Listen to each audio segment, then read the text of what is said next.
Hey, what's going on, guys? You're here from EasyBladeShavingProducts.com. Again, welcome to our warehouse. Today we're going to show you guys how to properly use your T outliner. Okay, guys, so a T outliner is a very effective tool when you want that barber looking haircut, when you want something that's sharp and crispy. Did I say that right? Crispy? Crispy.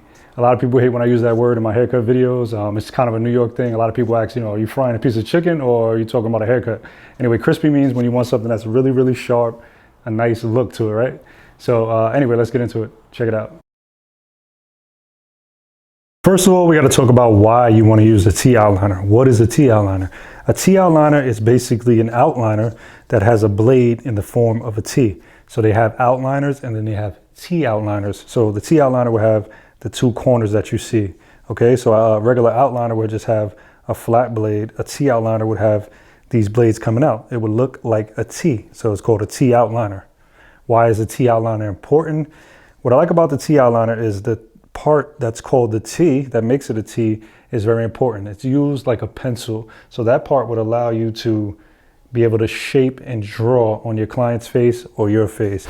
Okay, guys, let's get into the hand movements and how to properly hold the clipper and hand positions and stuff like that. And just like our last video on how to hold your clipper, you want to make sure that you're not stiff and uptight. Again, a lot of classes that I used to do in the past, a lot of people continue to hold the clipper like this. You want to just make sure that you're nice and loose. I want to say 3 fingers and a thumb behind the clipper. So 3 fingers in the front and a thumb. You want to make sure that your wrist is nice and loose because you want to have that wrist movement. So when you're shaping people up, especially when you're doing the front of the head, it's more of a, you're just hitting it, all right? It's more of a hitting position, okay? You're just kind of hitting the line. And again, when you're drawing, when you're drawing the outline, when you're creating your circle and the way you define the haircut, because everybody defines haircuts different, you want to be able to have that nice, smooth transition. So you don't want to be stiff. You want to make sure that your wrist is nice and loose. You don't want to be like this because it's going to look really uncomfortable. You're going to look like you don't know what you're doing. So you want to have that nice, loose, hand movement. Again, 3 fingers if you feel comfortable before. Every clipper is different. This particular clipper is a Babyliss, I don't know what to call it, Pro. And we also have Andis T outliners, which is a very, very good favorite of mine. Every clipper is different, but they mostly are the same size, the same body length and stuff like that. So again, you'll be able to hold them with 3 fingers and a thumb behind. So you'll be able to have that nice loose movement.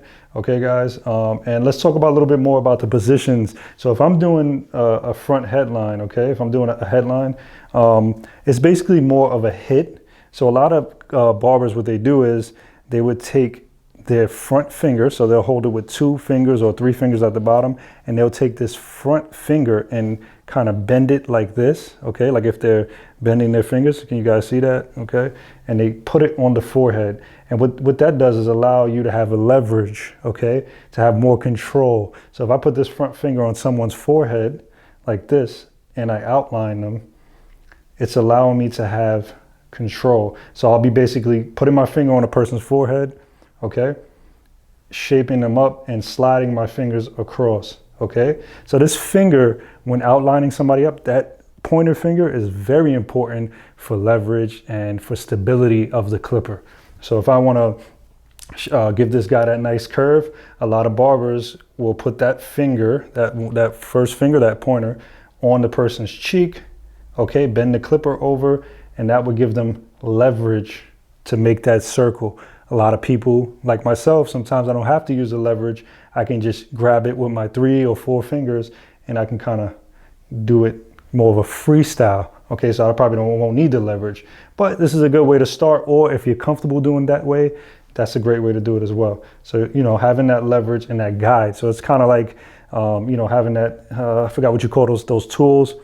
I forget the name of it. Leave a comment below. When you're doing math in school, where it has like the little, it has like a needle, and then you kind of want to make a straight circle. So you put that needle there and you make that circle. Same concept. Sorry, I don't know the name of the tool, guys. You want to put your finger there and you want to just kind of give it that leverage. Okay, guys. Another great position when holding the clipper, you can kind of put the back of your hand on someone's head or forehead, and that'll give you leverage when you're doing a mustache or the beard, okay? That'll give you leverage. You kind of lean your hand on someone's head. A lot of you guys that get haircuts out there, did you notice the barber kind of puts his hand on your face and kind of, you know, you can't be scared to touch people's face. It's just part of the craft. Okay, guys, you're going to be touching people's faces, squeezing them. Don't be scared to be a little rough. Okay, guys, you got to be a little rough with people out here. That's just how it is. So again, the leverage. So if I want to go around somebody's ear, let's talk about leverage again. I can grab this finger right here, put it on a person's ear. Don't be afraid to do that, and kind of get that leverage to go around the ear. Okay. And this all depends. If you're a righty or a lefty, it's going to be the other side. So you guys will probably be more comfortable on one side. I'll give you an example. So if I'm cutting on this side over here, if I'm cutting over here, I'm going to be more, I'm not going to have that finger like that. So I would probably have to kind of freestyle it, meaning I really don't have that leverage like I have on the other side. So I have more of a leverage on the other side. But if I'm using on this side, I'm kind of maybe have to put my finger here on a person's, you know, right near their eye to get that leverage if I want that leverage. Again, up here on the forehead, you want to be able to, again, on the forehead, you want to be able to get that leverage. Okay, guys? Okay, guys, here are some perfect examples of exactly what I'm talking about. So you can go ahead and use that T, use the corner of that blade, that T part, and go around the ear, just like I was showing you in the video. You're able to go right around the ear because that blade is an extension, bend the customer's ear, and you can give it that nice circular look going around the ear. So you guys can see it works perfectly. The technique is perfect. As you can see on this particular female's haircut. And we got our guy right here where we're using that finger like I was talking about on the forehead, kind of giving it that guidance and allowing me to kind of give it that hit, just to hit the headline and give me that, you know, that leverage. Same thing over here, what I was talking about, drawing with your blade, using that T, just to draw with the blade, okay, as you can see right here. And most of the details are going to come from the blade, guys. The T outline is just to give it the outline. The blade is going to give it the detail. Again, right here under the nose, that T is able to go under the nose, so you don't have to worry about it. Another prime example that I didn't talk about is the beard. You can make that nice circular look. So if you're doing a goatee or beard, whatever it is, that's going to allow you to get that circular look. Same thing on this side. Nice and detailed using that T outliner, guys.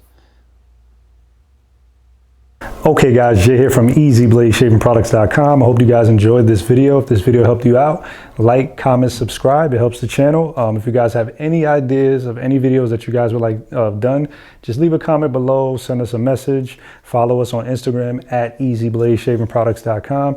If you guys ever need products, go to EasyBladeShavingProducts.com and use coupon code YouTube. We just released our new water-based pomade. We're extremely proud of this water-based pomade. Took us a long time to do it because we wanted to get it right. We didn't want anything like anything on the market, so we wanted something different, and that's what we did. So we have a water-based pomade, really good. Anyway, guys, if this video helped you, give us a like, give us a comment, and also make sure you subscribe. Jay here again from EasyBladeShavingProducts.com.